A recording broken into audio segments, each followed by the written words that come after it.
Welcome back to Study Network and Foundation YouTube channel. ನಾವು ಈ ವಿಡಿಯೋದಲ್ಲಿ ಮ್ಯಾಗ್ನೆಟಿಕ್ ಎಫೆಕ್ಟ್ಸ್ ಆಫ್ ಎಲೆಕ್ಟ್ರಿಕ್ ಕರೆಂಟ್ನ ಚಾಪ್ಟರ್ನ most important ಕ್ವಶನ್ಸ್ಗಳ ಬಗ್ಗೆ ಡಿಸ್ಕಸ್ ಮಾಡ್ತಾ ಹೋಗೋಣ. ಈ ಒಂದು ವಿಡಿಯೋ ತುಂಬ ಇನ್ಫಾರ್ಮೇಟಿವ್ ಆಗಿರುತ್ತೆ. ಆ ಕಾರಣಕ್ಕೋಸ್ಕರ ಎಂಡ್ವರೆಗೂ ವಿಡಿಯೋನ ವಾಚ್ ಮಾಡ್ತಾ ಹೋಗಿ. ಯಾವುದೇ ಕ್ವಶನ್ಸ್ಗಳನ್ನೂ ಸಹ ನೀವು ಮಿಸ್ ಮಾಡ್ಕೊಳಕ್ಕೆ ಹೋಗಬೇಡಿ. ಇದಿಷ್ಟು ಇಂಪಾರ್ಟೆಂಟ್ ಕ್ವಶನ್ಸ್ ಇರ್ತಾವೋ ಅವೆಲ್ಲವೂ ಇಲ್ಲಿ ಒಂದು ಕಡೆ ನಾವು ತಗೊಂಬಂದು ಇಲ್ಲಿ ಎಕ್ಸ್ಪ್ಲೈನ್ ಮಾಡ್ತಾ ಹೋಗ್ತಾ ಇದ್ದೀನಿ. ಮತ್ತು ಇನ್ನೊಂದೇನಪ್ಪ ಅಂದರೆ ಎಲೆಕ್ಟ್ರಿಸಿಟಿ ಚಾಪ್ಟರಿಂದ ಆಲ್ರೆಡಿ ನಾವು ಅಪ್ಲೋಡ್ ಮಾಡಿದ್ದೀವಿ ಮೋಸ್ಟ್ ಇಂಪಾರ್ಟೆಂಟ್ ಕ್ವಶನ್ಸ್ದು ವಿಡಿಯೋ. ಆ ವಿಡಿಯೋ ಲಿಂಕು ಸಹ ನಾನು ಡಿಸ್ಕ್ರಿಪ್ಷನ್ ಬಾಕ್ಸಲ್ಲಿ ಕೊಟ್ಟಿರ್ತೀನಿ, ಅದನ್ನು ಸಹ ನೀವು ವಾಚ್ ಮಾಡ್ತಾ ಹೋಗ್ಬೋದು. ಓಕೆ, ನಮ್ಮ ಚಾನಲಿಗೆ ಇನ್ಯಾರು ಸಬ್ಸ್ಕ್ರೈಬ್ ಆಗಿಲ್ಲ ಅವರೆಲ್ಲ ಸಬ್ಸ್ಕ್ರೈಬ್ ಮಾಡ್ಕೊಳ್ಳಿ. ಸಬ್ಸ್ಕ್ರೈಬ್ ಮಾಡ್ಕೊಳ್ಳೋದ್ರಿಂದ ನಮ್ಮ ವಿಡಿಯೋ ನಿಮಗೆ ಬಂದು ತಲುಪುತ್ತೆ. ಯಾರಿಗಾರು ಡೌಟ್ಸ್ಗಳಿತ್ತು ಅಂತಂದರೆ ಡೌಟ್ಸ್ಗಳನ್ನ ಕಮೆಂಟ್ ಮಾಡಿ, ನಾವು ಆ ಕಮೆಂಟಿಗೆ ರೆಸ್ಪಾನ್ಸ್ ಮಾಡ್ತಾ ಹೋಗ್ತೀವಿ. ನಿಮ್ಮ ಎಲ್ಲ ಡೌಟ್ಸ್ಗಳನ್ನ ಕ್ಲಿಯರ್ ಮಾಡ್ಕೊತ ಮುಂದೆ ಬರೀರಿ. ಯಾವುದೇ ಕಾರಣಕ್ಕೂ ಡೌಟ್ಸ್ಗಳನ್ನು ಹಂಗೆ ಬಿಡ್ಕೊತ ಹೋದ್ರಿ ಅಂತಂದರೆ ಎಕ್ಸಾಮ್ ಟೈಮಲ್ಲಿ ನಿಮಗೆ ಪ್ರಾಬ್ಲಮ್ ಆಗುತ್ತೆ. ಆ ಕಾರಣಕ್ಕೋಸ್ಕರ ನಿಮಗೆ ಎಲ್ಲಿ ಡೌಟ್ಸ್ ಬರುತ್ತೋ ಅವಾಗಲೇ ಕ್ಲಿಯರ್ ಮಾಡ್ಕೊತ ಹೋಗಿ ನಮಗೆ ಕಮೆಂಟ್ ಮಾಡಿ, ನಾವು ಅದಕ್ಕೆ ರಿಪ್ಲೈಯನ್ನು ಮಾಡ್ತೀವಿ. ಓಕೆ, ಇವಾಗ ನಾವು ಒಂದೊಂದೇ ಕ್ವಶನ್ಸನ್ನು ಡಿಸ್ಕಸ್ ಮಾಡ್ತಾ ಹೋಗೋಣ. First question, what is meant by magnetic field? Magnetic field ಅಂದ್ರೇನು? ವಾಟ್ ಈಸ್ ಮ್ಯಾಗ್ನೆಟಿಕ್ ಫೀಲ್ಡ್ ಅಂತ ಕೇಳಿದ್ರು ಇದನ್ನೇ ಬರಿಬೋದು, ಅಥವಾ ಈ ರೀತಿ ಬೇಕಾದ್ರೂ ಕೇಳ್ಬೋದು, ಅಥವಾ ಇನ್ನೊಂದು ಮೆಥಡ್ ಇದೆ, that is define magnetic field ಅಂತಲೂ ಕೇಳ್ಬೋದು. ನೀವು ಇದಕ್ಕೆ ಏನು ಬರೀಬೇಕು? ಡೆಫಿನೇಷನನ್ನು ಬರೀಬೇಕು. ಡೆಫಿನೇಷನ್ ಆಗಿದ್ರೆ ಮ್ಯಾಗ್ನೆಟಿಕ್ ಫೀಲ್ಡಿಗೇನು? That is magnetic field is a region around a magnetic material or a moving electric charge in which the force of magnetism acts. ಅಂದರೆ ಸಿಂಪಲ್ ಆಗಿ ಅರ್ಥ ಮಾಡ್ಕೊಳ್ಳಿ. ಯಾವ ಒಂದು ಮ್ಯಾಗ್ನೆಟ್, ಇವಾಗ ಫಾರ್ ಎಕ್ಸಾಂಪಲ್ ನಾನು ಬಾರ್ ಮ್ಯಾಗ್ನೆಟ್ ಅನ್ನು ತಗೊಂತಿದ್ದೀನಿ. ಈ ಬಾರ್ ಮ್ಯಾಗ್ನೆಟ್ನ ಸುತ್ತ ಒಂದು ರೀಜನ್ ಕವರ್ ಮಾಡಿರುತ್ತೆ. ಎಲ್ಲಿವರೆಗೂ ಮ್ಯಾಗ್ನೆಟಿಕ್ ಒಂದು ಫೋರ್ಸ್ ಆಫ್ ಅಟ್ರಾಕ್ಷನ್ ಆಗಿರ್ಬೋದು, ರಿಪಲ್ಷನ್ ಆಗಿರ್ಬೋದು ತಲುಪುತ್ತೋ ಆ ಒಂದು ರೀಜನಿಗೆ ನಾವು ಮ್ಯಾಗ್ನೆಟಿಕ್ ಫೀಲ್ಡ್ ಅಂತ ನಾವು ಕರಿತೀವಿ. ಈ ಮ್ಯಾಗ್ನೆಟ್ನ ಸುತ್ತ ಏನು ಮ್ಯಾಗ್ನೆಟಿಕ್ ಫೀಲ್ಡ್ ಲೈನ್ಸ್ ಇದೆಯೋ ಅದಷ್ಟು ಸಹ ಮ್ಯಾಗ್ನೆಟಿಕ್ ರೀಜನಲ್ಲಿ ಬರುತ್ತೆ. ಅದಕ್ಕೆ ನಾವು ಮ್ಯಾಗ್ನೆಟಿಕ್ ಫೀಲ್ಡ್ ಅಂತ ಕರಿತೀವಿ.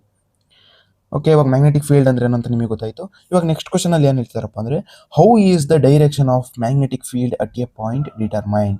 ಅಂದರೆ ಏನು ಹೇಳ್ತಿದ್ದಾರೆ ಅಂದರೆ, ನೀವು ಯಾವ ರೀತಿ ಮ್ಯಾಗ್ನೆಟಿಕ್ ಫೀಲ್ಡ್ನ ಡೈರೆಕ್ಷನನ್ನು ಒಂದು ಸರ್ಟೈನ್ ಪಾಯಿಂಟಲ್ಲಿ ಡಿಟರ್ಮೈನ್ ಮಾಡ್ತೀರಾ ಅಂತ ಅವ್ರು ಕೇಳ್ತಿದ್ದಾರೆ. ಹಾಗಿದ್ರೆ ನೀವು ಯಾವ ರೀತಿ ಮಾಡ್ತೀರಪ್ಪ ಅಂದರೆ, ಯೂಸಿಂಗ್ ಕಾಂಪಾಸ್ ನೀಡಲ್ನ ಯೂಸ್ ಮಾಡ್ಕೊಂಡು ನೀವು ಏನು ಮಾಡ್ಬೋದು? ಮ್ಯಾಗ್ನೆಟಿಕ್ ಫೀಲ್ಡ್ ಡೈರೆಕ್ಷನನ್ನು ನೀವು ಕಂಡುಹಿಡಿಬೋದು. ಆನ್ಸರ್ ಏನು ಕೊಟ್ಟಿದ್ದಾರೆ ಅದನ್ನು ಚೆಕ್ ಮಾಡೋಣ ಬನ್ನಿ. ಆನ್ಸರ್ ಏನಪ್ಪ ಅಂದರೆ, the direction of the magnetic field at A point determined by placing A small campus needle at A point. ಏನು ಮಾಡ್ತಾರೆ?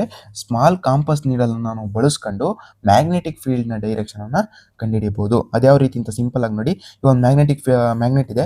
ಇವಾಗ ಯಾವುದೋ ಒಂದು ಸರ್ಟೈನ್ ಪಾಯಿಂಟನ್ನು ತಗೊಂತೀರಾ ಅಂತ ಅನ್ಕೊಳ್ಳಿ. ಈ ಒಂದು ಪಾಯಿಂಟನ್ನು ನೀವು ಕನ್ಸಿಡರ್ ಮಾಡ್ತೀರಾ. ಈ ಪಾಯಿಂಟಿಗೆ ನೀವು ಮ್ಯಾಗ್ನೆಟಿಕ್ ಕಾಂಪಸ್ ನೀಡಲನ್ನು ಇಟ್ಟರೆ ಅದು ನಾರ್ತ್ ಡೈರೆಕ್ಷನ್ ಯಾವುದು, ಸೌತ್ ಡೈರೆಕ್ಷನ್ ಯಾವುದು ಅಂತ ಅದು ಫೈಂಡ್ ಔಟ್ ಮಾಡುತ್ತೆ ಅಥವಾ ನಿಮಗೆ ತೋರಿಸುತ್ತೆ. ಓಕೆ, ಇವಾಗ ಥರ್ಡ್ ಕ್ವಶನ್ ನಿಮ್ಮ ಹೋಗೋಣ. ಥರ್ಡ್ ಕ್ವಶನಲ್ಲಿ ಏನು ಹೇಳ್ತಿದಾರಪ್ಪ ಅಂದರೆ, why does a compass needle get deflected when brought near a bar magnet? ಅಂದರೆ ಅವರು gives the reason type of ಕ್ವಶನ್ಸ್ಗಳಲ್ಲಿ ನಿಮಗೆ ಈ ರೀತಿ ಕ್ವಶನ್ಸ್ಗಳನ್ನ ನೀವು ನೋಡ್ಬೋದು.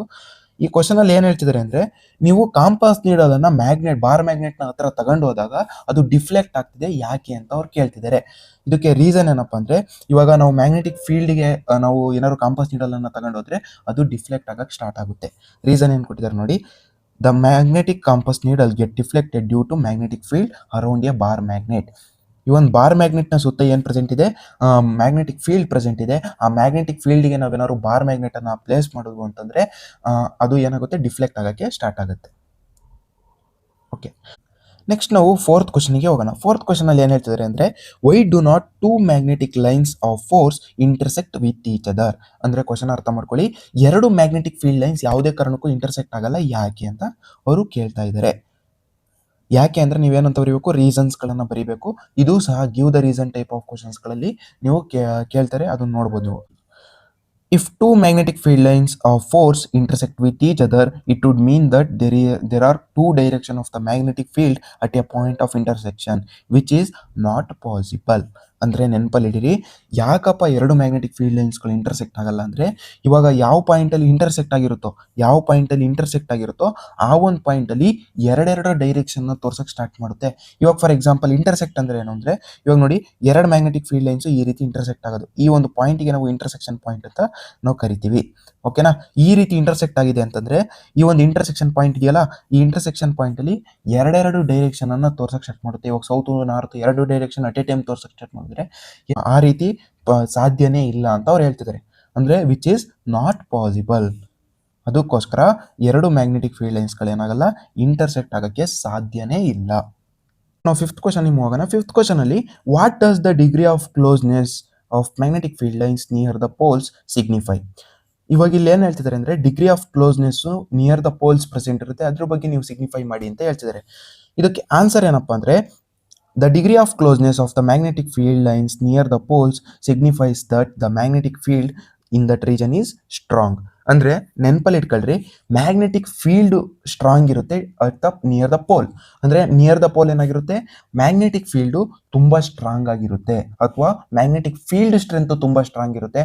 ಆ ಕಾರಣಕ್ಕೋಸ್ಕರ ಡಿಗ್ರಿ ಆಫ್ ಕ್ಲೋಸ್ನೆಸ್ ಪೋಲ್ಸ್ಗಳ ರೀಜನ್ ಅಲ್ಲಿ ಇರುತ್ತೆ. ಓಕೆ, ಇವಾಗ 5th ಕ್ವಶನ್ ನಿಮಗೆ ಅರ್ಥ ಆಯ್ತು ಅಂತ ಅನ್ಕೊಂತೀನಿ. ಇವಾಗ 6th ಕ್ವಶನ್ ಮೂವ್ ಆಗೋಣ.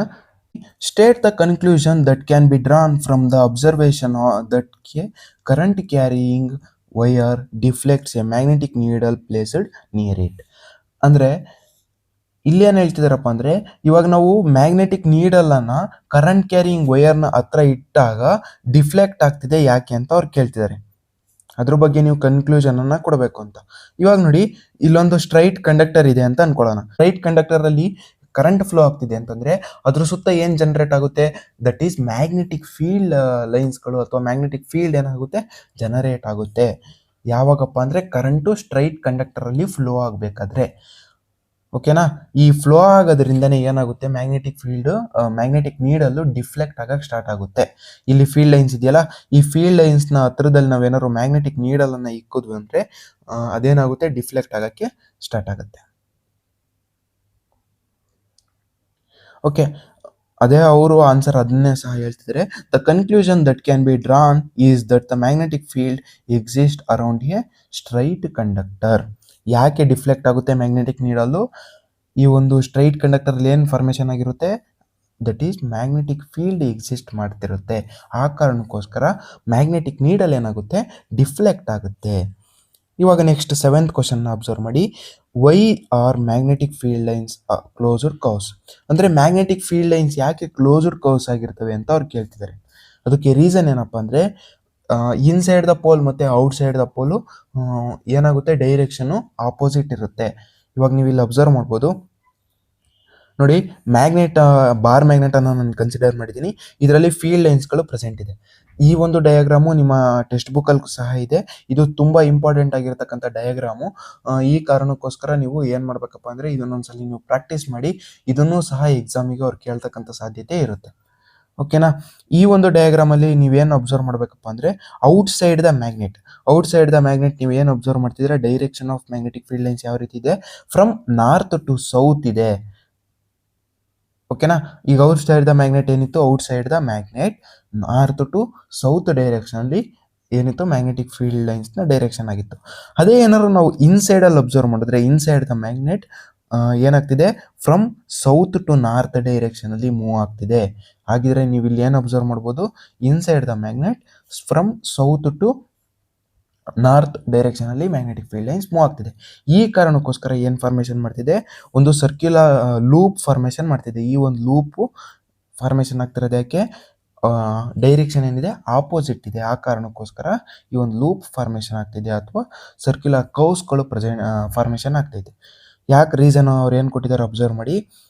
The magnetic field lines originate from north of A magnet and ends at A south pole.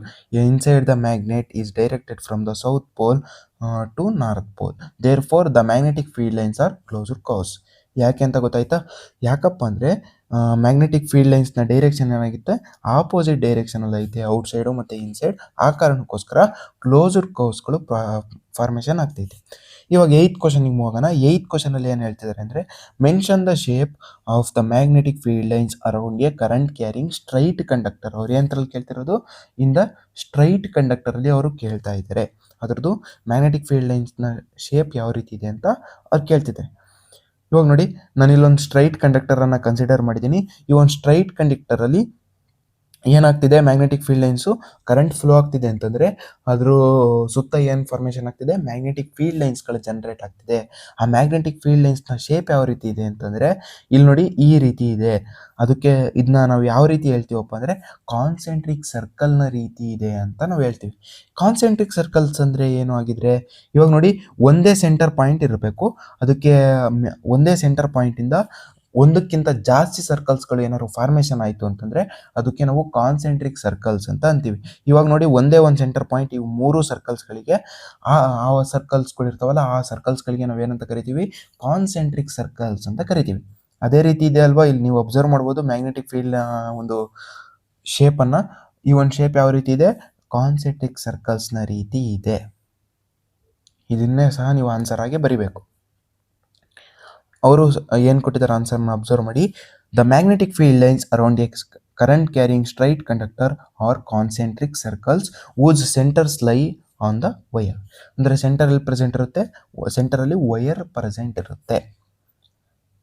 Okay, ಇದಕ್ಕೆ ಆನ್ಸರ್ ಏನಾಗಿತ್ತಪ್ಪ ಅಂದರೆ ಕಾನ್ಸೆಂಟ್ರಿಕ್ ಸರ್ಕಲ್ಸ್ ಅಂತ ಆಗಿತ್ತು. ಇವಾಗ ನೋಡಿ 9th ಕ್ವಶನ್ ಮೂವ್ ಆಗೋಣ. 9th ಕ್ವಶನಲ್ಲಿ identify the region where the magnetic field around the current carrying solenoid is uniform. ಇದು ಇನ್ ಟೆಕ್ಸ್ಟ್ ಕ್ವಶನಲ್ಲಿ ಇದೆ ನಿಮ್ಮ ಟೆಕ್ಸ್ಟ್ ಬುಕ್ಕಲ್ಲಿ, ನೀವು ಅಲ್ಲೂ ಸಹ ಅಬ್ಸರ್ವ್ ಮಾಡ್ಬೋದು. ಇಲ್ಲಿ ಕ್ವಶನಲ್ಲಿ ಏನು ಕೇಳ್ತಿದಾರಪ್ಪ ಅಂದರೆ ಈ ಒಂದು ಸೊಲನಾಯ್ಡ್ ಕರೆಂಟ್ ಕ್ಯಾರಿಯಿಂಗ್ ಸೊಲನಾಯ್ಡಲ್ಲಿ ಎಲ್ಲಿ ಮ್ಯಾಗ್ನೆಟಿಕ್ ಫೀಲ್ಡ್ ಲೈನ್ಸ್ ಯೂನಿಫಾರ್ಮ್ ಆಗಿರುತ್ತೆ, ಯೂನಿಫಾರ್ಮ್ ಆಗಿ ಎಲ್ಲಿ ಇರುತ್ತೆ ಅಂತ ಅವ್ರು ಕೇಳ್ತಿದ್ದಾರೆ. ಇದಕ್ಕೆ ಆನ್ಸರ್ ಏನಪ್ಪ ಅಂದರೆ ಇನ್ಸೈಡ್ ದ ಸೊಲನಾಯ್ಡ್ ಏನಾಗಿದೆ, ಮ್ಯಾಗ್ನೆಟಿಕ್ ಫೀಲ್ಡ್ ಲೈನ್ಸ್ಗಳು ಯೂನಿಫಾರ್ಮ್ ಆಗಿರ್ತಾವೆ. ಸೊಲನಾಯ್ಡಲ್ಲಿ ಏನಾಗಿದೆ, inside the solenoid the magnetic field lines is uniform. ನೀವು ಸೊಲನಾಯ್ಡ್ ಅಂದರೆ ಇಲ್ಲಿ ಅಬ್ಸರ್ವ್ ಮಾಡ್ಬೋದು, ಇದಕ್ಕೆ ನಾವು ಸೊಲನಾಯ್ಡ್ ಅಂತ ಕರಿತೀವಿ. ಈ ಒಂದು ಸೊಲನಾಯ್ಡಲ್ಲಿ ಇನ್ಸೈಡ್ ದ ಸೊಲನಾಯ್ಡ್ ಏನಾಗ್ತಿದೆ, ಮ್ಯಾಗ್ನೆಟಿಕ್ ಫೀಲ್ಡ್ ಲೈನ್ಸು ಯೂನಿಫಾರ್ಮ್ ಆಗಿದ್ದಾವೆ. ಓಕೆನಾ. ಈ ಒಂದು ಡಯಾಗ್ರಾಮು ಸಹ ತುಂಬ ಇಂಪಾರ್ಟೆಂಟ್, ನಿಮ್ಮ ಟೆಕ್ಸ್ಟ್ ಬುಕ್ಕಲ್ಲಿ ಕೊಟ್ಟಿದ್ದಾರೆ. ಆ ಡಯಾಗ್ರಾಮನ್ನು ನೀವು ಪ್ರಾಕ್ಟೀಸ್ ಮಾಡಿ, ಇದು ಸಹ ಎಕ್ಸಾಮಲ್ಲಿ ಕೇಳೋ ಸಾಧ್ಯತೆ ಇರುತ್ತೆ. 10th ಕ್ವಶನಲ್ಲಿ ಏನು ಕೇಳ್ತಿದ್ದಾರೆ ಅಂದರೆ how can you magnetize a piece of magnetic material. ಯಾವುದೋ ಒಂದು ನಿಮ್ಮ ಹತ್ರ ಮ್ಯಾಗ್ನೆಟಿಕ್ ಮೆಟೀರಿಯಲ್ ಪ್ರೆಸೆಂಟ್ ಇದೆ ಅಂತ ಅಂದ್ಕೊಳ್ಳಿ. ಮ್ಯಾಗ್ನೆಟಿಕ್ ಮೆಟೀರಿಯಲ್ ಅಂದರೆ ಇವಾಗ ಐರನ್ ಲೈಕ್ ಸಬ್ಸ್ಟೆನ್ಸ್ ಅಂತ ಅನ್ಬೋದು. ಯಾವ ಒಂದು ಮ್ಯಾಗ್ನೆಟಿಗೆ ಅಟ್ರಾಕ್ಟ್ ಆಗುತ್ತೋ ಆ ಒಂದು ಮೆಟೀರಿಯಲ್ಸ್ಗಳಿಗೆ ನಾವು ಮ್ಯಾಗ್ನೆಟಿಕ್ ಮೆಟೀರಿಯಲ್ ಅಂತ ಅಂತೀವಿ ಅಂತ ಸಿಂಪಲ್ ಆಗಿ ಅರ್ಥ ಮಾಡ್ಕೊಳ್ಳಿ. ಇವಾಗ ಎಕ್ಸಾಂಪಲ್ ಕೊಡೋದಾದರೆ ಕಂಡಕ್ಟರ್ಸ್ಗಳು, ಇವಾಗ ಫಾರ್ ಎಕ್ಸಾಂಪಲ್ ಐರನ್ ಪೀಸ್ಗಳನ್ನ ನೀವು ಮ್ಯಾಗ್ನೆಟ್ ಹತ್ರ ತಗೊಂಡೋದ್ರಿ ಅಂದರೆ ಅದೇನಾಗುತ್ತೆ, ಅಟ್ರಾಕ್ಟ್ ಆಗುತ್ತೆ. ಆ ಒಂದು ಮೆಟೀರಿಯಲ್ಸ್ಗಳಿಗೆ ನಾವು ಮ್ಯಾಗ್ನೆಟಿಕ್ ಮೆಟೀರಿಯಲ್ ಅಂತ ನಾವು ಕರಿತೀವಿ. ಓಕೆನಾ. ಇವಾಗ ಇಲ್ಲಿ ಏನು ಕೇಳ್ತಿದ್ದಾರೆ, ನೀವು ಯಾವುದೋ ಒಂದು ಪೀಸ್ ಆಫ್ ಮ್ಯಾಗ್ನೆಟನ್ನು ಯಾವ ರೀತಿ ಮ್ಯಾಗ್ನೆಟೈಸ್ ಮಾಡ್ತೀರಾ, ಅಂದರೆ ಮ್ಯಾಗ್ನೆಟಿಕ್ ಪ್ರಾಪರ್ಟಿಯನ್ನು ಆ ಒಂದು ಪೀಸ್ ಆಫ್ ಮ್ಯಾಗ್ನೆಟಿಕ್ ಮೆಟೀರಿಯಲ್ಗೆ ತರ್ತೀರಾ ಅಂತ ಅವ್ರು ಕೇಳ್ತಾರೆ. ನಾವು ಯಾವ ರೀತಿ ತರ್ತೀವಪ್ಪ ಅಂದರೆ ಇವಾಗ ಇನ್ಸೈಡ್ ದ ಸೊಲನಾಯ್ಡ್ ನಾವು ಏನು ಮಾಡ್ತೀವಿ, ಮ್ಯಾಗ್ನೆಟಿಕ್ ಪೀಸ್ ಆಫ್ ಮ್ಯಾಗ್ನೆಟಿಕ್ ಮೆಟೀರಿಯಲ್ಸ್ಗಳನ್ನ ಪ್ರೆಸೆಂಟ್ ಮಾಡಿದ್ರೆ ಅದೇನಾಗುತ್ತೆ, ಮ್ಯಾಗ್ನೆಟೈಸ್ ಆಗುತ್ತೆ. ಅವ್ರು ಏನು ಕೊಟ್ಟಿದ್ದಾರೆ ನೀವು ಇಲ್ಲಿ ಅಬ್ಸರ್ವ್ ಮಾಡ್ಬೋದು. A piece of magnetic material can be magnetized by keeping inside the current carrying solenoid. ಏನು ಮಾಡ್ತಿದ್ದಾರೆ, ಸೊಲನಾಯ್ಡ್ನ ಒಳಗಡೆ ಇಕ್ತಾ ಇದ್ದಾರೆ, ಅವಾಗ ಏನಾಗ್ತಿದೆ, ಮ್ಯಾಗ್ನೆಟೈಸ್ ಆಗ್ತಾ ಇದೆ. ಅದು ಯಾವ ರೀತಿ ಅಂತ ಇಲ್ಲಿ ಅಬ್ಸರ್ವ್ ಮಾಡ್ಬೋದು ನೀವು. ಇವಾಗ ಇಲ್ಲಿ ಪ್ರೆಸೆಂಟ್ ಇರ್ತಕ್ಕಂಥದ್ದು ಮ್ಯಾಗ್ನೆಟಿಕ್ ಮೆಟೀರಿಯಲ್ ಅಂತ ಅಂದ್ಕೊಳ್ಳಿ, ಇನ್ಸೈಡ್ ದ ಸೊಲನಾಯ್ಡ್ ನಾವು ಪ್ಲೇಸ್ ಮಾಡಿದ್ದೀವಿ, ಅವಾಗ ಏನಾಗ್ತಿದೆ, ಅದು ಮ್ಯಾಗ್ನೆಟೈಸ್ ಆಗ್ತಾ ಇದೆ.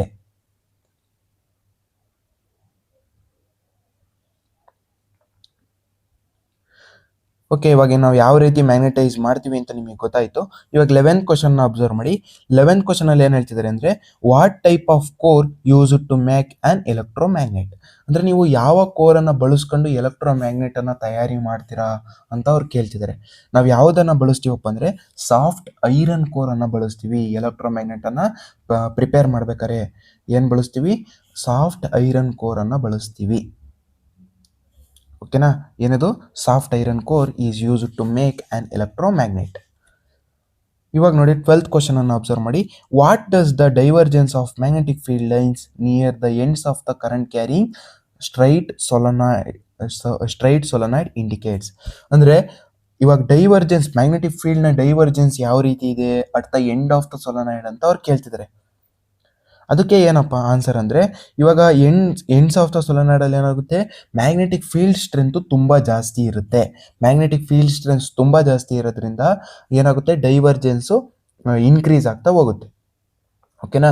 ಯಾಕೆ ಇನ್ಕ್ರೀಸ್ ಆಗುತ್ತೆ, ಮ್ಯಾಗ್ನೆಟಿಕ್ ಫೀಲ್ಡ್ ಸ್ಟ್ರೆಂತು ತುಂಬ ಜಾಸ್ತಿ ಇರುತ್ತೆ ends of the pole. Okay, ನೀವು ಇಲ್ಲಿ ಅಬ್ಸರ್ವ್ ಮಾಡ್ಬೋದು ಸೊಲನಾಯ್ಡ್ನ ಎಂಡ್ಸ್ಗಳು ಅಂದರೆ ಪೋಲ್ಸ್ ರೀಜನ್ ಯಾವ್ದಾವ್ದು, ಇಲ್ಲೊಂದು ಸೌತ್ ಪೋಲ್ ಇದೆ, ಇಲ್ಲಿ ನಾರ್ತ್ ಪೋಲ್ ರೀಜನ್ಸ್ಗಳಲ್ಲಿ ಏನಾಗುತ್ತಪ್ಪ ಅಂದರೆ ಮ್ಯಾಗ್ನೆಟಿಕ್ ಫೀಲ್ಡ್ ಸ್ಟ್ರೆಂತ್ ತುಂಬ ಜಾಸ್ತಿ ಇರುತ್ತೆ. ಆ ಕಾರಣಕ್ಕೋಸ್ಕರ divergence of the magnetic field lines ತುಂಬ ಜಾಸ್ತಿ ಇರುತ್ತೆ ಇಲ್ಲಿ at the poles of the solenoid. Okay, ಅದಕ್ಕೆ ಆನ್ಸರ್ ಏನು ಕೊಟ್ಟಿದ್ದಾರೆ ನೋಡಿ. The divergence of the magnetic field lines indicates the increase in the strength of the magnetic field near the ends of the solenoid. ಅಂದರೆ ಏನು, divergence of the magnetic field lines increase ಆಗಿರುತ್ತೆ ಎಲ್ಲಪ್ಪ ಅಂತಂದರೆ at the poles ರೀಜನಲ್ಲಿ ನಾವು ನೋಡ್ಬೋದು magnetic field strength ಏನಿದೆ poles ರೀಜನಲ್ಲಿ increase ಆಗಿದೆ, ಅಂದರೆ ಜಾಸ್ತಿ ಇದೆ ವೆನ್ ಕಂಪೇರ್ ಟು ಇವಾಗ ಸೆಂಟರ್. ಇವಾಗ ನಾವು 13th ಕ್ವಶನಿಗೆ ಹೋಗೋಣ. 13th ಕ್ವಶನಲ್ಲಿ ಏನು ಹೇಳ್ತಿದ್ದಾರೆ ಅಂದರೆ, name the rule which gives the direction of induced current in a conductor. ಇವಾಗ ಯಾವ ರೂಲನ್ನು ಬಳಸ್ಕೊಂಡು ನೀವು ಇಂಡ್ಯೂಸ್ಡ್ ಕರೆಂಟ್ ಕ್ಯಾರಿಯಿಂಗ್ ಕಂಡಕ್ಟರನ್ನು ಡೈರೆಕ್ಷನನ್ನು ನೋಡ್ಬೋದು, ಇಂಡ್ಯೂಸ್ಡ್ ಕರೆಂಟ್ನ ಡೈರೆಕ್ಷನನ್ನು ನೀವು ಅಬ್ಸರ್ವ್ ಮಾಡ್ಬೋದು ಅಂತ ಕೇಳ್ತಿದ್ದಾರೆ. ಯಾವುದಪ್ಪ ಅಂದರೆ, ನಾವು ಫ್ಲೆಮಿಂಗ್ ರೈಟ್ ಹ್ಯಾಂಡ್ ರೂಲನ್ನು ಬಳಸ್ಕೊಂಡು ಡೈರೆಕ್ಷನ್ ಆಫ್ ಇಂಡ್ಯೂಸ್ಡ್ ಕರೆಂಟನ್ನು ಕಂಡುಹಿಡಿಯಬಹುದು. ಓಕೆ, ನಾವು ಇವಾಗ 14th ಕ್ವಶನಿಗೆ ಹೋಗೋಣ. 14th ಕ್ವಶನಲ್ಲಿ ಏನೇನು ಕೇಳ್ತಿದಾರಪ್ಪ ಅಂದರೆ, under what orientation the induced current produced in a moving conductor in a magnetic field can be maximum. ಯಾವ ಒಂದು ಕಂಡೀಷನಲ್ಲಿ ಇಂಡ್ಯೂಸ್ಡ್ ಕರೆಂಟು ಮ್ಯಾಕ್ಸಿಮಮ್ ಇರುತ್ತೆ ಅಂತ ಅವ್ರು ಕೇಳ್ತಿದ್ದಾರೆ. ಯಾವಾಗ ಮ್ಯಾಕ್ಸಿಮಮ್ ಇರುತ್ತಪ್ಪ ಅಂದರೆ, the induced current in a conductor is maximum when the direction of a motion of conductor is right angle to magnetic field. ಅಂದರೆ ಅರ್ಥ ಮಾಡ್ಕೊಳ್ಳಿ, ಇವಾಗ ಕರೆಂಟ್ ಯಾವಾಗ ಮ್ಯಾಕ್ಸಿಮಮ್ ಇರುತ್ತಪ್ಪ ಅಂದರೆ, ಮೋಷನ್ ಆಫ್ ಕಂಡಕ್ಟರು ಮತ್ತು magnetic field both are perpendicular to each other ಅಥವಾ right angle to each other ಇದ್ದಾಗ ಏನಾಗುತ್ತಪ್ಪ ಅಂದರೆ ಕರೆಂಟು ಮ್ಯಾಕ್ಸಿಮಮ್ ಇರುತ್ತೆ. ನಾವು 15th ಕ್ವಶನಲ್ಲಿ ಏನು ಹೇಳ್ತಿದ್ದಾರೆ ಅಂತ ಅಬ್ಸರ್ವ್ ಮಾಡೋಣ. 15th ಕ್ವಶನಲ್ಲಿ state the rule which is used to find the direction of induced current. ಅಂದರೆ ಡೈರೆಕ್ಷನ್ ಆಫ್ ಇಂಡ್ಯೂಸ್ಡ್ ಕರೆಂಟನ್ನು ನೀವು ಯಾವ ಒಂದು ರೂಲನ್ನು ಬಳಸ್ಕೊಂಡು ಫೈಂಡ್ ಔಟ್ ಮಾಡ್ತಿರೋ ಆ ರೂಲ್ನ ಸ್ಟೇಟ್ಮೆಂಟನ್ನು ಬರೀರಿ ಅಂತ ಅವ್ರು ಕೇಳ್ತಿದ್ದಾರೆ. ಅಥವಾ ಈ ಕ್ವಶನನ್ನು ಇನ್ನೊಂದು ರೀತಿ ಕೇಳ್ಬೋದು, state Fleming's right hand rule ಅಂತ ಬೇಕಿದ್ರು ಕೇಳ್ಬೋದು. ಎರಡಕ್ಕೂ ಒಂದೇ ಆನ್ಸರನ್ನು ನೀವು ಬರಿಬೋದು. ಯಾವುದಪ್ಪ ಅಂದರೆ, Fleming's right hand rule states that if the fore finger, middle finger and thumb of right hand is stretched at right angles to each other with the fore finger the direction of field and the thumb finger in the direction of motion of the wire, then the current in the wire in the direction of middle finger. ಅಂದರೆ ಅರ್ಥ ಮಾಡ್ಕೊಳ್ಳಿ, four finger ಮತ್ತೆ middle finger ಮತ್ತೆ ತಂಬು ಇವು ಮೂರು ಯಾವ್ಯಾವ direction ಅಲ್ಲಿ represent ಮಾಡುತ್ತೆ ಅಂತ ನೀವು ಬರಿಬೇಕು. ಫಸ್ಟ್ ಆಫ್ ಆಲ್ ಇವು ಮೂರನ್ನು ಪರ್ಪೆಂಡಿಕ್ಯುಲರ್ ಆಗಿ ಇಟ್ಕೋಬೇಕು ಅಥವಾ right angle to each other ಆಗಿರಬೇಕು ಎಲ್ಲ ಒಂದು ಮೂರು ಫಿಂಗರ್ಸ್ಗಳು, ಸರಿನಾ? ಆ ಒಂದು ಫಿಂಗರ್ ಆ ರೀತಿ ಹಿಡ್ಕೊಂಡು ಫೋರ್ ಫಿಂಗರ್ ಏನು ರೆಪ್ರೆಸೆಂಟ್ ಮಾಡುತ್ತೆ, direction of magnetic field direction ಅನ್ನ ರೆಪ್ರೆಸೆಂಟ್ ಮಾಡುತ್ತೆ. ನಿಮ್ಮ ತಂಬ್ ಏನು ರೆಪ್ರೆಸೆಂಟ್ ಮಾಡುತ್ತಪ್ಪ ಅಂದ್ರೆ ಡೈರೆಕ್ಷನ್ ಆಫ್ ಮೋಷನ್ ಅನ್ನ ರೆಪ್ರೆಸೆಂಟ್ ಮಾಡುತ್ತೆ. ಮತ್ತೆ ಕರೆಂಟ್ ನ ಡೈರೆಕ್ಷನ್ ಯಾವ್ದು ರೆಪ್ರೆಸೆಂಟ್ ಮಾಡುತ್ತೆ, that is middle finger represent direction of current.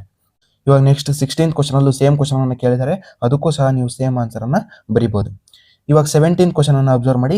ಈ 17th ಕ್ವಶನ್ ನಿಮ್ಮ ಸಿಲೆಬಸ್ ಇಂದ ಡಿಲೀಟ್ ಆಗಿದೆ. ಆ ಕಾರಣಕ್ಕೋಸ್ಕರ ಎಲೆಕ್ಟ್ರೋಮ್ಯಾಗ್ನೆಟಿಕ್ ಇಂಡಕ್ಷನ್ ಮತ್ತೆ AC DC ಮತ್ತೆ ಎಲೆಕ್ಟ್ರಿಕ್ ಮೋಟಾರ್ ಮತ್ತೆ ಜನರೇಟರ್ ಇವೆಲ್ಲ ಸಹ ಕಾನ್ಸೆಪ್ಟು ಈ ಒಂದು ಚಾಪ್ಟರ್ ಇಂದ ಡಿಲೀಟ್ ಆಗಿದೆ ಈ ವರ್ಷದಿಂದ. ಓಕೆ, ಇವಾಗ ನಾವು 18th ಕ್ವಶನ್ಗೆ ಹೋಗೋಣ. 18th ಕ್ವಶನ್ ಅಲ್ಲಿ ಏನ್ ಹೇಳ್ತಿದ್ದಾರೆ ಅಂದ್ರೆ, least 3 methods of producing magnetic fields. ನೀವು ಯಾವ್ದಾದ್ರು 3 ಮೆಥಡ್ಸ್ ಗಳನ್ನ ಹೇಳಿ, ಆ 3 ಮೆಥಡ್ಸ್ ಗಳಲ್ಲಿ ಏನು ಇರ್ಬೇಕಪ್ಪ ಅಂದ್ರೆ ಮ್ಯಾಗ್ನೆಟಿಕ್ ಫೀಲ್ಡ್ ನಾವು ಪ್ರೊಡ್ಯೂಸ್ ಮಾಡಂಗಿರ್ಬೇಕು. ಯಾವ್ದಾವ್ದಪ್ಪ ಅಂದ್ರೆ, ಇವಾಗ ನಾವು 3 ಕಂಡೀಷನ್ಸ್ಗಳನ್ನ ಸ್ಟಡಿ ಮಾಡಿದೀವಿ. ಯಾವ್ದಾವ್ದಪ್ಪ ಅಂದ್ರೆ ಸ್ಟ್ರೈಟ್ ಕಂಡಕ್ಟರ್, ಸರ್ಕ್ಯುಲರ್ ಲೂಪ್ ಅಲ್ಲಿ ಮ್ಯಾಗ್ನೆಟಿಕ್ ಫೀಲ್ಡ್ ನಾವು ಪ್ರೊಡ್ಯೂಸ್ ಮಾಡೋದನ್ನ ನೋಡಿದೀವಿ. ಮತ್ತೆ ಇನ್ನೊಂದು ಸೊಲನಾಯ್ಡ್ ಬಗ್ಗೆ ನಾವು ಸ್ಟಡಿ ಮಾಡಿದೀವಿ. ಓಕೆನಾ? ಇವಾಗ ಇವು 3ರಲ್ಲಿ ಅಬ್ಸರ್ವ್ ಮಾಡಿ, ನಾವು 3ರಲ್ಲೂ ಏನ್ ಮಾಡ್ತಿದ್ವು, ಮ್ಯಾಗ್ನೆಟಿಕ್ ಫೀಲ್ಡ್ ಅನ್ನ ಪ್ರೊಡ್ಯೂಸ್ ಮಾಡ್ತಾ ಇದ್ವು. ಇವಾಗ ಮೊದಲನೇದು ನೋಡಿ, passing the electric current through straight conductor. Straight ಕರೆಂಟ್ಗೆ ನಾವು ಎಲೆಕ್ಟ್ರಿಕ್ ಕರೆಂಟ್ ಅನ್ನ ಪಾಸ್ ಮಾಡಿದ್ರೆ ಏನು ಪ್ರೊಡ್ಯೂಸ್ ಆಗ್ತಿತ್ತು, ಮ್ಯಾಗ್ನೆಟಿಕ್ ಫೀಲ್ಡ್ ಪ್ರೊಡ್ಯೂಸ್ ಆಗ್ತಾ ಇತ್ತು. ಮತ್ತೆ ಎರಡನೇದು passing electric current through circular loop. ನೀವು ಸರ್ಕ್ಯುಲರ್ ಲೂಪ್ ಅಲ್ಲಿ ಕರೆಂಟ್ ಅನ್ನು ನೀವು ಪಾಸ್ ಮಾಡಿದಾಗ ಏನ್ ಫಾರ್ಮೇಶನ್ ಆಗ್ತಿತ್ತು, ಮ್ಯಾಗ್ನೆಟಿಕ್ ಫೀಲ್ಡ್ಗಳು ಪ್ರೊಡ್ಯೂಸ್ ಆಗ್ತಾ ಇದ್ವು. ಇವಾಗ ಥರ್ಡ್ ನೋಡಿ, passing the electric current through solenoid. ಸೊಲನಾಯ್ಡ್ಗೆ ನಾವು ಕರೆಂಟ್ ಅನ್ನ ಪಾಸ್ ಮಾಡಿದ್ರೆ ಸಾಕಾಗಿತ್ತು, ಅಲ್ಲಿ ಮ್ಯಾಗ್ನೆಟಿಕ್ ಫೀಲ್ಡ್ ಲೈನ್ಸ್ಗಳು ಪ್ರೊಡ್ಯೂಸ್ ಆಗ್ತಾ ಇತ್ತು. ಇವಾಗ 19th ಕ್ವಶನ್ ಹೋಗೋಣ. 19th ಕ್ವಶನ್ ಅಲ್ಲಿ ಏನ್ ಹೇಳ್ತಿದ್ದಾರೆ ಅಂದ್ರೆ, what are the magnetic field lines, how is the direction of magnetic field at A point determined, mention the 2 important properties of magnetic field lines. ಇಲ್ಲಿ 3 question ಅನ್ನ ಕೇಳ್ತಿದ್ದಾರೆ. ಇವು 3ಕ್ಕೂ ಸಪ್ರೇಟ್ ಆಗಿ ಮಾರ್ಕ್ಸ್ ಅಲಾಟ್ ಆಗಿರುತ್ತೆ. ಆ ಕಾರಣಕ್ಕೋಸ್ಕರ ನೀವು 3ಕ್ಕೂ ಆನ್ಸರ್ ಅನ್ನ ಬರೀಬೇಕು. ಇವಾಗ ನೀವು for example what is magnetic field lines ಅಂತ ಓದ್ಬಿಟ್ಟು ಬರೀ ಅದೊಂದಕ್ಕೆ ನೀವು ಬರೆದು ಬಂದ್ರಿ ಅಂದ್ರೆ ಕಂಪ್ಲೀಟ್ ಆಗಿ ಮಾರ್ಕ್ಸ್ ಅನ್ನ ಅವ್ರು ಕೊಡಲ್ಲ. ಆ ಕಾರಣಕ್ಕೋಸ್ಕರ 3ಕ್ಕೂ ಸಪ್ರೇಟ್ ಆಗಿ ಆನ್ಸರ್ ಅನ್ನ ಬರೀರಿ ಅಂತ ಹೇಳ್ತಾ ಇದ್ದೀನಿ. ಇವಾಗ ನೋಡಿ, ಫಸ್ಟ್ನೇ ಕ್ವಶನ್ ಏನು ಕೇಳ್ತಿದ್ದಾರೆ, what are magnetic field lines. Magnetic field lines ಅಂದರೆ ಏನು ಅಂತ ಅವ್ರು ಕೇಳ್ತಿದ್ದಾರೆ. ಇದಕ್ಕೆ ಆನ್ಸರ್ ಏನಪ್ಪ ಅಂದರೆ, ನಾವೊಂದು ಇಮ್ಯಾಜಿನರಿ ಲೈನ್ಸ್ಗಳನ್ನು ನಾವು ಬರಿತಾ ಇರ್ತಕ್ಕಂಥದ್ದೇ ಮ್ಯಾಗ್ನೆಟಿಕ್ ಫೀಲ್ಡ್ ಲೈನ್ಸ್. ಯಾಕಪ್ಪ ಅಂತಂದರೆ ಇದು ಪರ್ಟಿಕ್ಯುಲರ್ ಆಗಿರಲ್ಲ, ಆದರೆ ಮ್ಯಾಗ್ನೆಟಿಕ್ ಫೀಲ್ಡು ಅದೇ ರೀತಿ ಫ್ಲೋ ಆಗುತ್ತೆ ಅಥವಾ ಮೂವ್ ಆಗುತ್ತೆ. ಆ ಒಂದು ಶೇಪಿಗೆ ನಾವು ಮ್ಯಾಗ್ನೆಟಿಕ್ ಫೀಲ್ಡ್ ಲೈನ್ಸ್ ಅಂತ ನಾವು ಕರಿಬೋದು. ಅದು ಯಾವ ರೀತಿ ಇರುತ್ತಪ್ಪ ಅಂದರೆ, ಇವಾಗ ನೀವು ಅಬ್ಸರ್ವ್ ಮಾಡಿ, ನಾವು ಇಮ್ಯಾಜಿನರಿ ಲೈನ್ಸ್ಗಳನ್ನು ಡ್ರಾ ಮಾಡ್ತೀವಿ. Imaginary lines representing the magnetic field around A magnet R known as magnetic field lines ಅಂತ ನಾವು ಹೇಳ್ಬೋದು. ಏನದು, ಆ ಒಂದು ಇಮ್ಯಾಜಿನರಿ ಲೈನ್ಸು ಅವೇನು ರೆಪ್ರೆಸೆಂಟ್ ಮಾಡುತ್ತಪ್ಪ ಅಂದರೆ ಮ್ಯಾಗ್ನೆಟಿಕ್ ಫೀಲ್ಡನ್ನು ರೆಪ್ರೆಸೆಂಟ್ ಮಾಡುತ್ತೆ. ಆ ಒಂದು ಲೈನ್ಸ್ಗಳಿಗೆ ನಾವೇನಂತ ಕರಿತೀವಿ, ಮ್ಯಾಗ್ನೆಟಿಕ್ ಫೀಲ್ಡ್ ಲೈನ್ಸ್ ಅಂತ ನಾವು ಕರಿತೀವಿ.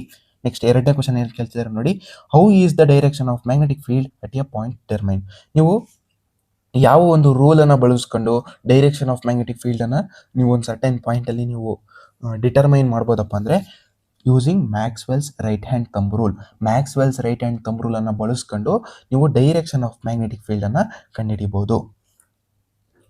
ನೆಕ್ಸ್ಟ್ ಮೂರನೇ ಕ್ವಶನ್ ಏನು ಕೇಳ್ತಿದ್ದಾರೆ ನೋಡಿ, mention two important properties of magnetic field lines. Magnetic field ಲೈನ್ಸ್ನ ಟೂ ಇಂಪಾರ್ಟೆಂಟ್ ಪ್ರಾಪರ್ಟೀಸ್ಗಳನ್ನು ಹೇಳ್ರಿ ಅಂತ ಅವ್ರು ಹೇಳ್ತಿದ್ದಾರೆ. ಏನಪ್ಪ ಎರಡು ಇಂಪಾರ್ಟೆಂಟ್ ಪ್ರಾಪರ್ಟೀಸ್ ಅಂದರೆ, the magnetic field lines are closed and continuous curves. ಇವಾಗ ನೋಡಿ, magnetic field lines are closed curves ಅಂತ ನಾನು ಹೇಳಿದೆ ಆಲ್ರೆಡಿ. ಅದು ರೀಸನ್ನು ಸಹ ನಾನು ಎಕ್ಸ್ಪ್ಲೈನ್ ಮಾಡಿದ್ದೀನಿ ಹಿಂದಿನ ಕ್ವಶನಲ್ಲಿ. ಅದು ಒಂದು ಪ್ರಾಪರ್ಟಿ ಆಗಿತ್ತು. ಮತ್ತು ಇನ್ನೊಂದೇನು, they are never intersect each other. They ಅಂತಂದ್ರೆ ಯಾವುದು, magnetic field lines never intersect each other. ಅವು ಯಾವುದೇ ಕಾರಣಕ್ಕೂ ಇಂಟರ್ಸೆಕ್ಟ್ ಆಗೋಕ್ಕೆ ಸಾಧ್ಯನೇ ಇಲ್ಲ. ಅದಕ್ಕೂ ಸಹ ನಾನು ರೀಸನ್ ಎಕ್ಸ್ಪ್ಲೈನ್ ಮಾಡಿದ್ದೀನಿ ಹಿಂದಿನ ಕ್ವಶನಲ್ಲಿ. ಮತ್ತು ಇನ್ನೊಂದನ್ನ ಅಬ್ಸರ್ವ್ ಮಾಡಿ, ಇದರಲ್ಲಿ ನೀವು ಇವೆರಡನ್ನೇ ಬರಿಬೇಕು ಅಂತ ಏನಿಲ್ಲ. ಇದ್ರ ಬದಲಿಗೆ ನೀವು ಬೇರೆ ಬೇರೆ ಪ್ರಾಪರ್ಟೀಸ್ಗಳಿದಾವಲ್ಲ, ಆ ಪ್ರಾಪರ್ಟೀಸ್ ಬರೆದ್ರೂ ಸಹ ನಿಮಗೆ ಫುಲ್ ಮಾರ್ಕ್ಸ್ ಸಿಗುತ್ತೆ. ಮತ್ತು ಇವಾಗ ನಾವು 20th ಕ್ವಶನಿಗೆ ಮೂವ್ ಆಗೋಣ. 20th ಕ್ವಶನಲ್ಲಿ ಏನು ಹೇಳ್ತಿದ್ದಾರೆ ಅಂದರೆ, what are magnetic field lines, justify the following statements. ಇವು ಎರಡು ಸ್ಟೇಟ್ಮೆಂಟ್ಸನ್ನು ಕೊಟ್ಟಿದ್ದಾರೆ. ಅವೆರಡು ಸ್ಟೇಟ್ಮೆಂಟ್ಸ್ನ ಬಗ್ಗೆ ನೀವು ರೀಸನ್ಸ್ಗಳನ್ನು ಬರೀಬೇಕಾಗುತ್ತೆ. ಇವಾಗ ಏನು ಕೇಳ್ತಾರೆ, ಫಸ್ಟ್ನೇದು, two magnetic field lines never intersect each other. ಎರಡು ಮ್ಯಾಗ್ನೆಟಿಕ್ ಫೀಲ್ಡ್ ಲೈನ್ಸು ಯಾವುದೇ ಕಾರಣಕ್ಕೂ ಇಂಟರ್ಸೆಕ್ಟ್ ಆಗಲ್ಲ, ಅದು ಯಾಕೆ ಅಂತ ಅವ್ರು ಕೇಳ್ತಿದ್ದಾರೆ. ಮತ್ತು ಇನ್ನೊಂದೇನಪ್ಪ ಅಂದರೆ, magnetic field lines are closed curves. ನೋಡಿ, ಇದರಲ್ಲಿ ಇರ್ತಕ್ಕಂಥದ್ದನ್ನು ನಾನು ಆಲ್ರೆಡಿ ಎಕ್ಸ್ಪ್ಲೈನ್ ಮಾಡಿದ್ದೀನಿ. ಆ ಕಾರಣಕ್ಕೋಸ್ಕರ ನೀವು ಈ ರೀತಿ ಬೇಕಿದ್ರು ಅವ್ರ ಕ್ವಶನ್ಸ್ಗಳನ್ನು ಕೇಳ್ಬೋದು, ಅಥವಾ ನಾವು ಇಲ್ಲಿ ಹಿಂದೆ ಡಿಸ್ಕಸ್ ಮಾಡಿದ್ದೀವಲ್ಲ ಆ ರೀತಿ ಬೇಕಿದ್ರು ಅವರು ಕೇಳ್ಬೋದು. ಮ್ಯಾಗ್ನೆಟಿಕ್ ಫೀಲ್ಡ್ ಲೈನ್ ಅಂದರೆ ಏನು ಅಂತ ಗೊತ್ತು, ಎರಡು ಮ್ಯಾಗ್ನೆಟಿಕ್ ಫೀಲ್ಡ್ ಲೈನ್ಸ್ ಯಾಕೆ ಇಂಟರ್ಸೆಕ್ಟ್ ಆಗಲ್ಲ ಅಂತ ನಿಮಗೆ ಗೊತ್ತು, ಮತ್ತು ಮ್ಯಾಗ್ನೆಟಿಕ್ ಫೀಲ್ಡ್ ಲೈನ್ಸ್ ಯಾಕೆ ಕ್ಲೋಸ್ಡ್ ಕರ್ವ್ಸ್ ಆಗಿರ್ತವೆ ಅಂತಲೂ ನಿಮಗೆ ಗೊತ್ತು. ಅದೇ ರೀಸನ್ಸ್ಗಳನ್ನು ಕೊಟ್ಟಿದ್ದಾರೆ, ಬೇಕಿದ್ರೆ ನೀವು ಇಲ್ಲಿ ಓದ್ಕೊಳ್ಬೋದು. ಓಕೆ, ಇವಾಗ ನಾವು ನೆಕ್ಸ್ಟ್ ಕ್ವಶನ್ಗೆ ಮೂವ್ ಆಗೋಣ.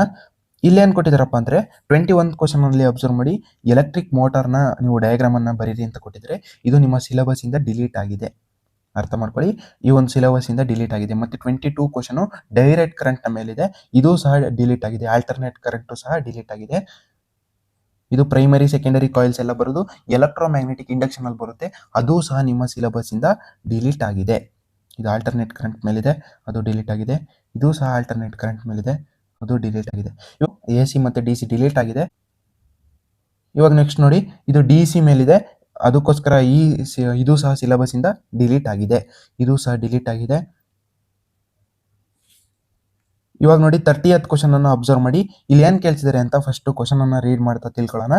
An electric oven of 2 kW power rating is operated in a domestic circuits 220 volt that has current rating of 5 ampere. What result do you expect, explain. ಅಂದರೆ ಏನು ಹೇಳ್ತಿದಾರಪ್ಪ ಅಂದರೆ, ಇಲ್ಲಿ ಒಂದು ವ್ಯಾಲ್ಯೂಸ್ಗಳನ್ನು ಕೊಟ್ಟಿದ್ದಾರೆ, ಪವರ್ ಕೊಟ್ಟಿದ್ದಾರೆ, ಮತ್ತು ಪೊಟೆನ್ಷಿಯಲ್ ಡಿಫ್ರೆನ್ಸನ್ನು ಕೊಟ್ಟಿದ್ದಾರೆ, ಮತ್ತು ಕರೆಂಟನ್ನು ಸಹ ಕೊಟ್ಟಿದ್ದಾರೆ. ಕರೆಂಟ್ ರೇಟಿಂಗನ್ನು ಕೊಟ್ಟಿದ್ದಾರೆ, ಅವರು ಕರೆಂಟ್ ಕೊಟ್ಟಿಲ್ಲ. ಅಬ್ಸರ್ವ್ ಮಾಡಿ, ಕರೆಂಟ್ ರೇಟಿಂಗನ್ನು ಕೊಟ್ಟಿದ್ದಾರೆ, ದಟ್ ಈಸ್ 5 ಆಂಪಿಯರ್ ಅಷ್ಟು ಅಂತ ಕೊಟ್ಟಿದ್ದಾರೆ. ಇಲ್ಲಿ ನೀವೇನು ಮಾಡಬೇಕಪ್ಪ ಅಂದರೆ, ಕರೆಂಟ್ ಎಷ್ಟು ಫ್ಲೋ ಆಗ್ತಿದೆ ಆ ಒಂದು ಸರ್ಕ್ಯೂಟಲ್ಲಿ ಅಂತ ಡಿಟರ್ಮೈನ್ ಮಾಡಬೇಕು. ಅದರ ರಿಸಲ್ಟನ್ನು ನೀವು ಏನು ಎಕ್ಸ್ಪ್ಲೈನ್ ಮಾಡ್ತೀರಾ ಅಂತ ಅವ್ರು ಕೇಳ್ತಿದ್ದಾರೆ. ಇವಾಗ ನೋಡಿ, ನಾವು ಫಸ್ಟು ಏನು ಕಂಡಿಡಿಯೋಣಪ್ಪ ಅಂದರೆ, ಕರೆಂಟನ್ನು ಕಂಡಿಡಿಯೋಣ. ಕರೆಂಟನ್ನು ನೀವು ಯಾವ ರೀತಿ ಕ್ಯಾಲ್ಕುಲೇಟ್ ಮಾಡ್ಬೋದಪ್ಪ ಅಂದರೆ, P = VI ಅನ್ನೋ ಒಂದು ಫಾರ್ಮುಲಾನ ನಾವು ಹಿಂದಿನ ಚಾಪ್ಟರ್ಲಿ ನಾವು ಆಲ್ರೆಡಿ ಸ್ಟಡಿ ಮಾಡಿದ್ದೀವಿ. ಈ ಫಾರ್ಮುಲಾದಲ್ಲಿ P ಅಂದರೆ ಪವರ್ ಅಂತ, V ಅಂದರೆ ಪೊಟೆನ್ಷಿಯಲ್ ಡಿಫ್ರೆನ್ಸ್, I ಅಂದರೆ ಕರೆಂಟ್. ಪವರ್ ಎಷ್ಟು ಕೊಟ್ಟಿದ್ದಾರೆ, ಅವರು 2 kWh ಅಷ್ಟು ಕೊಟ್ಟಿದ್ದಾರೆ, 2 kWh ಕೊಟ್ಟಿದ್ದಾರೆ. ಮತ್ತು ಪೊಟೆನ್ಷಿಯಲ್ ಡಿಫ್ರೆನ್ಸ್ ಎಷ್ಟು ಕೊಟ್ಟಿದ್ದಾರೆ, ದಟ್ ಈಸ್ 220 ವೋಲ್ಟ್ ಅನ್ನೋದು ಕೊಟ್ಟಿದ್ದಾರೆ. ಇಂಟು ಕರೆಂಟನ್ನು ನಾನು ಐಯನ್ನು ಹಂಗೆ ಬರ್ಕೊಂತೀನಿ, ಯಾಕಪ್ಪ ಅಂದರೆ ನಾವು ಐಯನ್ನೇ ಕ್ಯಾಲ್ಕುಲೇಟ್ ಮಾಡಬೇಕಾಗಿರೋದು. ಇವಾಗ ಐಯನ್ನು ಈ LHSಗೆ ಕಳಿಸ್ಕೊಳ್ಳಿ, ಅವಾಗ ಏನು ಬರುತ್ತೆ, 2 ಕಿಲೋ ಅಂತಂದ್ರೇನು 1000 ಅಂತ, ಅದಕ್ಕೋಸ್ಕರ ನಾನು 2 × 1000 ಅಂತ ಬರಿತೀನಿ, ಅಂದರೆ 2000 ಆಯಿತು. ಇವಾಗ ನೆಕ್ಸ್ಟ್ ಡಿವೈಡೆಡ್ ಬೈ 220. ಇದು ಯಾವ ರೀತಿ ಬರ್ಕೊಂಡೆ ಅಂತ ನಿಮಗೆ ಗೊತ್ತಾಯ್ತು ಅಂತ ಅನ್ಕೊಂತೀನಿ. ಇವಾಗ ಏನು ಮಾಡ್ತಿದ್ದೀನಪ್ಪ ಅಂದರೆ ಕ್ಯಾನ್ಸಲ್ ಮಾಡ್ತಾ ಇದ್ದೀನಿ, 0 ಗೆಟ್ ಕ್ಯಾನ್ಸಲ್ ಆಗುತ್ತೆ. ಇವಾಗ ಸರ್ಟೈನ್ ಅಮೌಂಟ್ ಆಫ್ ವ್ಯಾಲ್ಯೂ ಬರುತ್ತೆ. ಇದು ಬೇಕಿದ್ರೆ ನೀವು ಕ್ಯಾಲ್ಕುಲೇಟ್ ಮಾಡಿ ನೋಡ್ಬೋದು. ಇದು ಎಷ್ಟು ಬರುತ್ತಪ್ಪ ಅಂದರೆ ಮೋರ್ ದ್ಯಾನ್ 5 ಬರುತ್ತೆ. ಓಕೆನಾ, ಗ್ರೇಟರ್ ದ್ಯಾನ್ 5 ಎಷ್ಟು ಬರುತ್ತೆ, 5 ಆಂಪಿಯರ್ ಅಷ್ಟು ಬರುತ್ತೆ ಕರೆಂಟು. ನೀವು 5ಗಿಂತ ಜಾಸ್ತಿ ಬರುತ್ತೆ ಕರೆಂಟು. ಆ ಕರೆಂಟನ್ನು ನಾವು ಏನಂತ ಹೇಳ್ಬೋದಪ್ಪ ಅಂದರೆ ಓವರ್ಲೋಡಿಂಗ್ ಅಂತ ನಾವು ಕರಿಬೋದು. ಯಾವ ಓವರ್ಲೋಡಿಂಗ್ ಅಂದ್ರೇನು, ಸಿಂಪಲ್ ಆಗಿ ಅರ್ಥ ಮಾಡ್ಕೊಳ್ಳಿ. ಇವಾಗ ಕರೆಂಟ್ ರೇಟಿಂಗ್, ಇವಾಗ ಯಾವುದೋ ಒಂದು ವೈರು, ಇವಾಗ ಫಾರ್ ಎಕ್ಸಾಂಪಲ್ ಇವಾಗ ಯಾವುದೋ ಒಂದು ಕಂಡಕ್ಟರ್ ಇದೆ.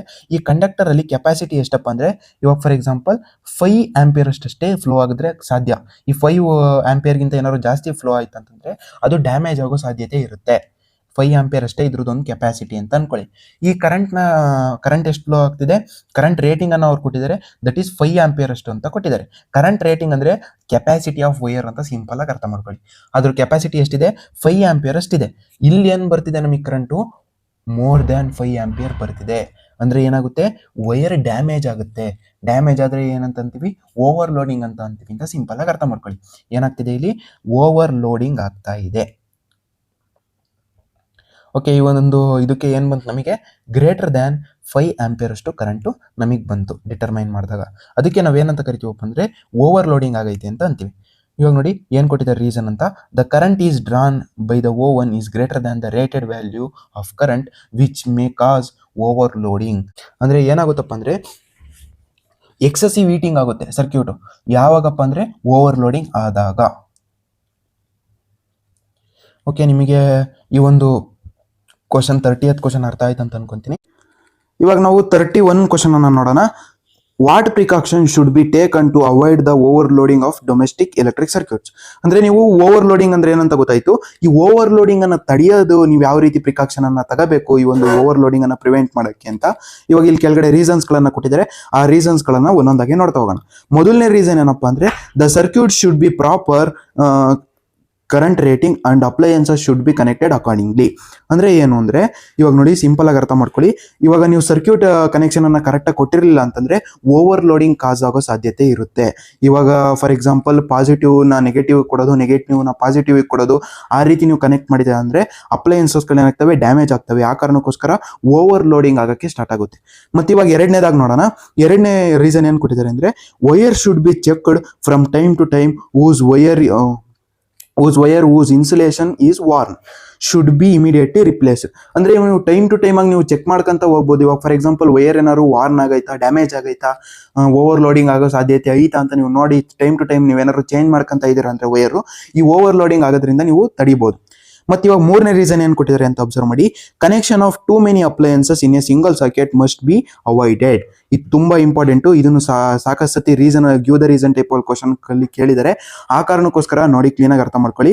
ಇವಾಗ ಒಂದೇ ಒಂದು ಸಾಕೆಟಿಗೆ ನೀವು ಒಂದಕ್ಕಿಂತ ಜಾಸ್ತಿ ಡಿವೈಸಸ್ಗಳನ್ನ ಕನೆಕ್ಟ್ ಮಾಡಿದ್ದೀರಾ ಅಂತಂದರೆ, ಅಪ್ಲಯನ್ಸಸ್ಗಳನ್ನ ಕನೆಕ್ಟ್ ಮಾಡಿದ್ದೀರಾ ಅಂತಂದರೆ ಓವರ್ಲೋಡಿಂಗ್ ಆಗುತ್ತೆ. ಅದನ್ನು ನೀವು ಕನೆಕ್ಟ್ ಮಾಡೋದನ್ನು ತಪ್ಪಿಸೋದ್ರಿ ಅಂತಂದರೆ ಓವರ್ಲೋಡಿಂಗ್ ಆಗೋದ್ರಿಂದ ನೀವು ತಡಿಬೋದು. ಓಕೆನಾ, ಇವು 3 ರೀಸನ್ಸ್ಗಳಾಗಿತ್ತು ಓವರ್ಲೋಡಿಂಗಿಗೆ. ಇದಿಷ್ಟು ನಾವು ಮ್ಯಾಗ್ನೆಟಿಸಮ್ ಚಾಪ್ಟರ್ನ ಮೋಸ್ಟ್ ಇಂಪಾರ್ಟೆಂಟ್ ಕ್ವಶನ್ಸ್ಗಳಾಗಿತ್ತು. ಇಲ್ಲಿವರೆಗೂ ನೀವು ನೋಡಿದ್ದೀರಾ. ಇದರಲ್ಲಿ ಏನಾದ್ರು ಡೌಟ್ಸ್ಗಳಿದ್ರೆ ಕಮೆಂಟ್ ಮಾಡಿ, ಕಮೆಂಟ್ ಬಾಕ್ಸ್ ಆನ್ ಆಗಿರುತ್ತೆ.